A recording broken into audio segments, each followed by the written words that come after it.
Hello routers, welcome to cyber security in Kannada. ಇವತ್ತು ನಿಮ್ಮ Windows ಪಿಸಿನಲ್ಲಿ 3 steps use ಮಾಡಿ ಖಾಲಿ ಲಿನಕ್ಸ್ ಹೇಗೆ ಇನ್ಸ್ಟಾಲ್ ಮಾಡೋದು ಅಂತ ನೋಡೋಣ. Let's start. Step 1, 7-zip. ಗೂಗಲ್ನಲ್ಲಿ 7-zip ಅಂತ ಸರ್ಚ್ ಮಾಡಿ ಮೊದಲನೇ ಲಿಂಕ್ ಓಪನ್ ಮಾಡಿ.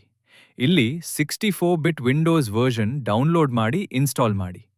ಖಾಲಿ ಲಿನಕ್ಸ್ ದೊಡ್ಡ ಫೈಲ್ ಆಗಿರುತ್ತೆ, ಸೊ ಅದನ್ನ ಎಕ್ಸ್ಟ್ರಾಕ್ಟ್ ಮಾಡೋಕೆ ಈ ಟೂಲ್ ತುಂಬಾ ಇಂಪಾರ್ಟೆಂಟ್. Step 2, virtual box.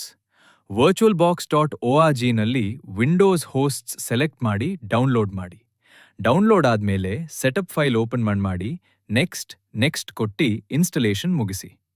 ಇದು ನಮ್ಮ ವಿಂಡೋಸ್ ಒಳಗೆ ಒಂದು ವರ್ಚುವಲ್ ಕಂಪ್ಯೂಟರ್ ರನ್ ಮಾಡೋಕೆ ಹೆಲ್ಪ್ ಮಾಡುತ್ತೆ. ಸ್ಟೆಪ್ 3, ಖಾಲಿ ಲಿನಕ್ಸ್. ಖಾಲಿ.org ಹೋಗಿ ವರ್ಚುವಲ್ ಮಷೀನ್ಸ್ ಸೆಕ್ಷನ್ ಸೆಲೆಕ್ಟ್ ಮಾಡಿ. ಇಲ್ಲಿ ವರ್ಚುವಲ್ ಬಾಕ್ಸ್ ಇಮೇಜ್ ಡೌನ್ಲೋಡ್ ಮಾಡಿ. ಡೌನ್ಲೋಡ್ ಆದ್ಮೇಲೆ ಆ ಫೈಲ್ ಮೇಲೆ ರೈಟ್ ಕ್ಲಿಕ್ ಮಾಡಿ 7-zip ಯೂಸ್ ಮಾಡಿ ಎಕ್ಸ್ಟ್ರಾಕ್ಟ್ ಮಾಡಿ. ಇದು ಒಂದು ಹೊಸ ಫೋಲ್ಡರ್ ಕ್ರಿಯೇಟ್ ಮಾಡುತ್ತೆ. ಈಗ ಆ ಫೋಲ್ಡರ್ ಓಪನ್ ಮಾಡಿ. ಇಲ್ಲಿ ನಿಮಗೆ ಬ್ಲೂ ಕಲರ್ ಐಕಾನ್ ಇರೋ .v ಬಾಕ್ಸ್ ಫೈಲ್ ಕಾಣಿಸುತ್ತೆ. ಇದ್ರ ಮೇಲೆ ಜಸ್ಟ್ ಡಬಲ್ ಕ್ಲಿಕ್ ಮಾಡಿ.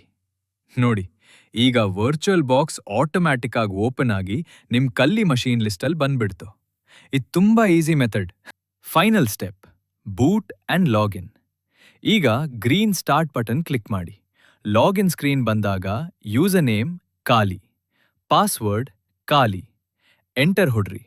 ಈಗ ನಿಮ್ಮ ಖಾಲಿ ಲಿನಕ್ಸ್ ರೆಡಿ ಇದೆ. ನಿಮ್ಮ ಹ್ಯಾಕಿಂಗ್ ಲ್ಯಾಬ್ ಸೆಟಪ್ ಕಂಪ್ಲೀಟ್ ಆಯಿತು. ವಿಡಿಯೋ ಹೆಲ್ಪ್ ಆದ್ರೆ ಲೈಕ್ ಮಾಡಿ, ಶೇರ್ ಮಾಡಿ, ಮತ್ತೆ ನಮ್ಮ ಸೈಬರ್ ಸೆಕ್ಯೂರಿಟಿ ಇನ್ ಕನ್ನಡ ಚಾನೆಲ್ಗೆ ಸಬ್ಸ್ಕ್ರೈಬ್ ಆಗಿ.